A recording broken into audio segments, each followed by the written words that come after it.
வாகனம் போகும்போது 2 பசங்க உள்ள விழுவாங்க.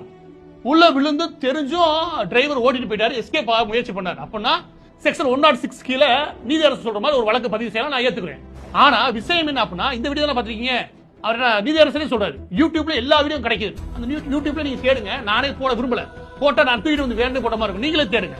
விஜய் அவர்கள் இந்த பக்கத்துல ஒரு வீடியோ எடுத்திருப்பாங்க, அதுல அந்த பசங்களை ஒழுங்கா வர சொல்லி பார்த்து வர சொல்லி அவர் கண்டிப்பாரு, இல்லாட்டி கேட்டுக்கொள்வாரு. அதுக்கான வீடியோ வந்திருக்குது. எனவே இப்ப என்ன ஆயிருந்து பாருங்க, இந்த ஒரே ஒரு வீடியோவை திமுக காரன் பிரச்சாரமா பரப்புறான்னு வச்சுக்கோங்க, அதுக்கு சார்பாக நீதி அரசுகள் நின்றுட்டாங்களோ அப்படின்ற ஒரு சந்தேகம் மக்கள்கிட்ட வந்துரும்ல. அப்ப இன்னொரு செய்தி நீங்க கேட்கவே இல்லைன்னு ஆயிரும்ல. அப்ப விஜய் அவர்களோட தரப்பு நீங்க இருந்திருந்தா, அதாவது இந்த ஒட்டுமொத்த நீதி சம்பந்தமா வாதம் பிரதிவாதம் போகும்போது அங்கே முக்கிய குற்றம் சாட்டப்படக்கூடிய விஜய் அவர்களோட தரப்புல இருந்திருந்தா மட்டும்தான் இந்த உண்மை வந்திருக்கும்.